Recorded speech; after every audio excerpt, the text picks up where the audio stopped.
Students, आज से हम स्टार्ट कर रहे हैं अपने डायनामिक्स ऑफ मोशन, यानी कि हमारी ऑब्जेक्ट मूव क्यों करती है। काइनेमेटिक्स में आप मोशन, पोजीशन चेंज के बारे में स्टडी कर चुके हैं, किस तरह से हमारी ऑब्जेक्ट की वेलोसिटी, एक्सीलरेशन ये सब चेंज होता है, लेकिन उसका रीजन क्या है वो हम डायनामिक्स के अंदर पढ़ते हैं। उसे पढ़ने के लिए हमें क्या पढ़ना होगा, अपना चैप्टर लॉज ऑफ मोशन पढ़ना होगा, जिसे हम आज की वीडियो से स्टार्ट करने वाले हैं।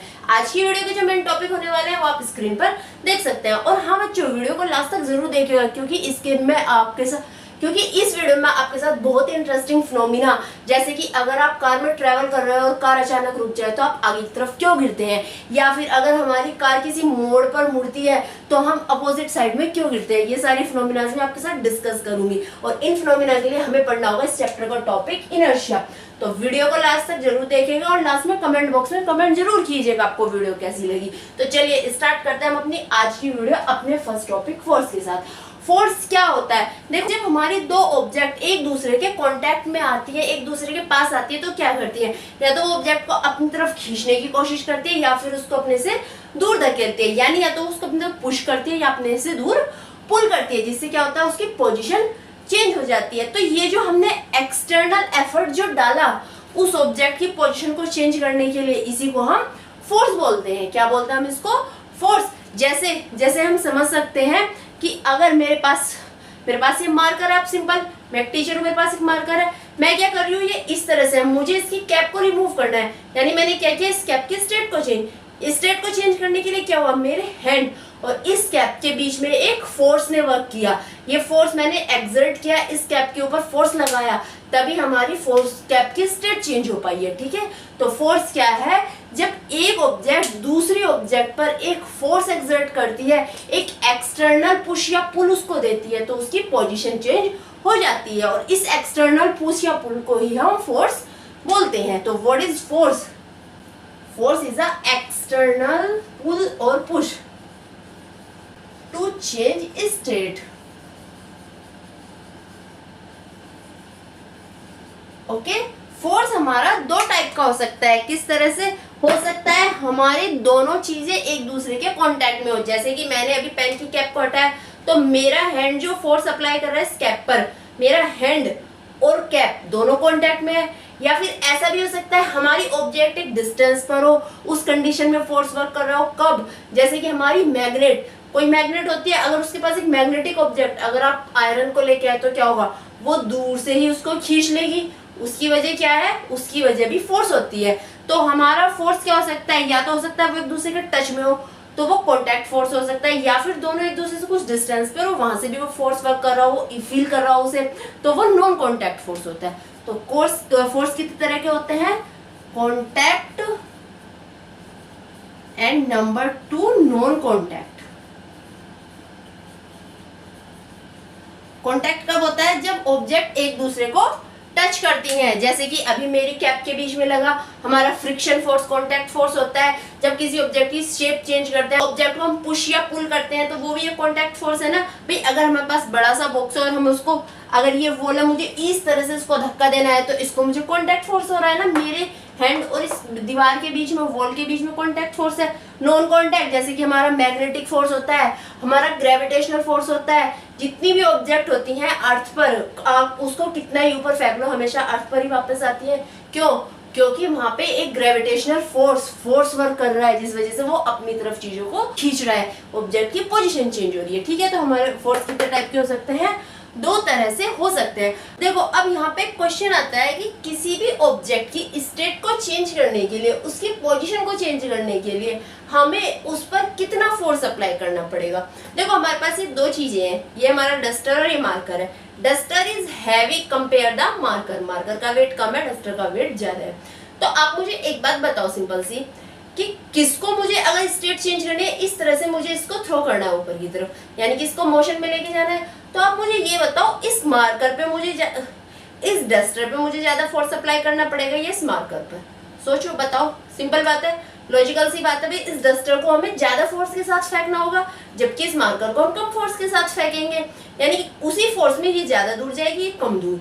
तो ऑब्जेक्ट की जो स्टेट चेंज करनी है वो किससे चेंज होगी, कि हम उस पर कितना फोर्स अप्लाई कर रहे हैं। और फोर्स किस पर डिपेंड कर रहा है, फोर्स डिपेंड कर रहा है उस ऑब्जेक्ट का मास कितना है, उस ऑब्जेक्ट पर डिपेंड कर रहा है कि हमें उस पर कितना फोर्स अप्लाई करना पड़ेगा।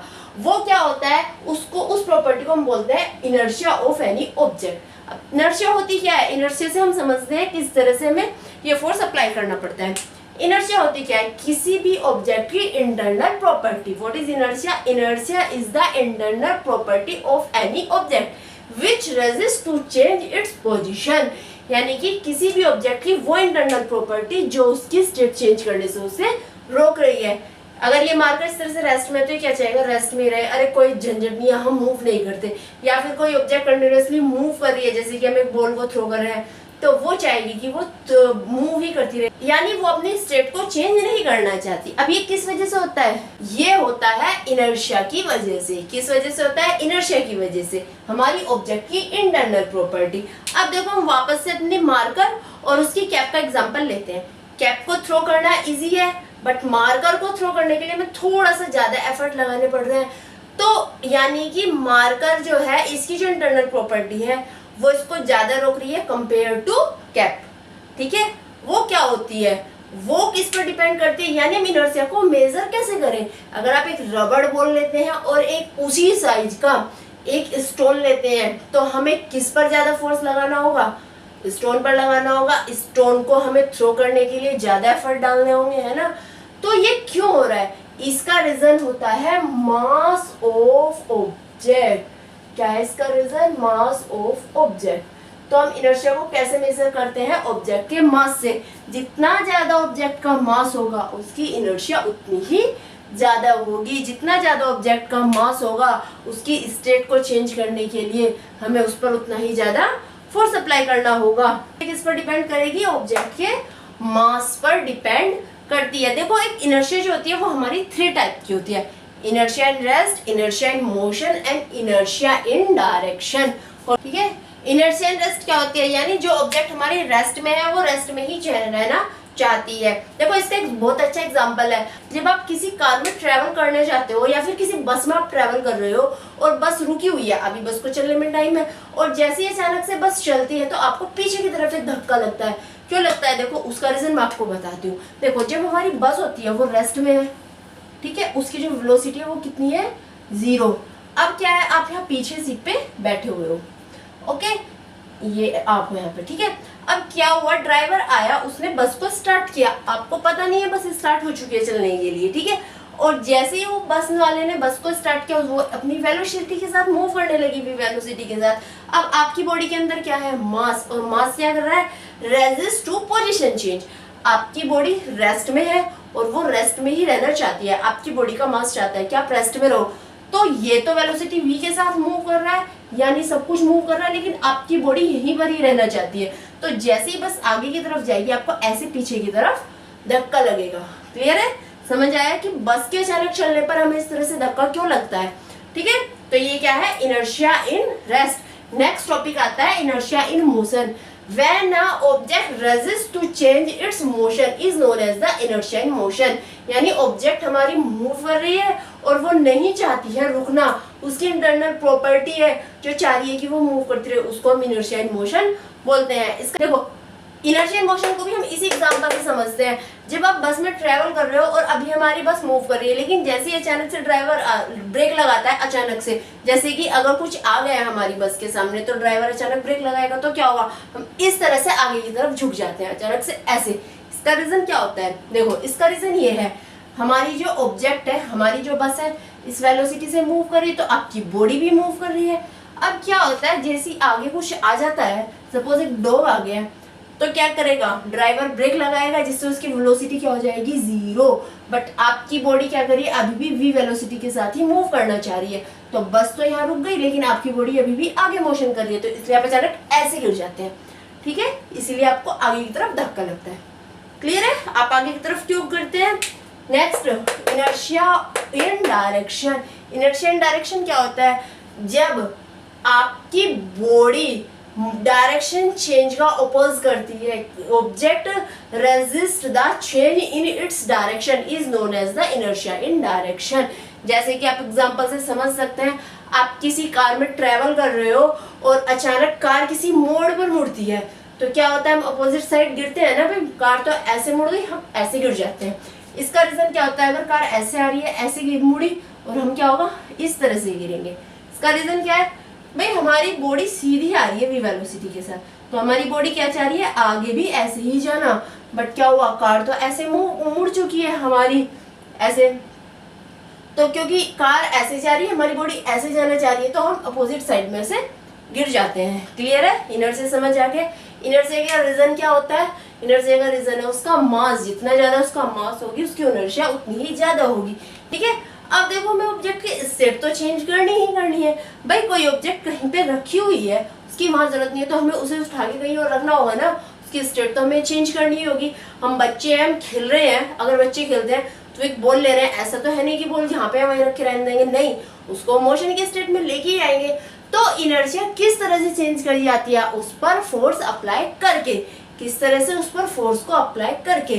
Force is the reason to change the position of any object, यानी कि किसी भी ऑब्जेक्ट की स्टेट को चेंज करने के लिए हमें उस पर एक्सटर्नल फोर्स अप्लाई करना पड़ेगा। Without external force we can't change the position of any object. ये क्या होता है, principle of inertia and first law of motion. Motion का फर्स्ट लॉ क्या है, मोशन का फर्स्ट लॉ ये है कि किसी भी ऑब्जेक्ट के स्टेट को चेंज करने के लिए आपको उस पर एक्सटर्नल फोर्स अप्लाई करना होगा। बिना एक्सटर्नल फोर्स अप्लाई किया आप किसी ऑब्जेक्ट की स्टेट को चेंज नहीं कर सकते हैं। क्लियर है, समझ गए। यही हमारा क्या है, न्यूटन का फर्स्ट लॉ, जो कि मोस्ट इंपोर्टेंट है। इस चैप्टर के जो टॉपिक है ये इंपॉर्टेंट है, एग्जाम में इनसे क्वेश्चन आते हैं। ठीक है, और ये आपकी डेली लाइफ के लिए भी मोस्ट इंपोर्टेंट है। तो मुझे उम्मीद है आपको आज का वीडियो अच्छा लगा होगा, और वीडियो अच्छा लगा है तो प्लीज कमेंट बॉक्स में कमेंट करके मुझे बताओ कि आपको मेरी वीडियोस कैसी लग रही है, आप और किस टॉपिक पर वीडियो चाहते हैं। ऐसी ही वीडियो देख के छोड़ के मत जाया करो, चैनल को भी सब्सक्राइब करो और वीडियो को भी लाइक करो। आप ऐसी ही वीडियो देखते हो चले जाते हो, मुझे नहीं पता चल पाता है कि मेरी वीडियो अच्छी है या खराब है, और अगर मुझे कुछ चेंजेस करना है तो मैं क्या करूँ। तो प्लीज कमेंट बॉक्स में कमेंट जरूर करो। तो आज के लिए बस इतना ही, मैं मिलती हूँ आपको अपनी नेक्स्ट वीडियो में।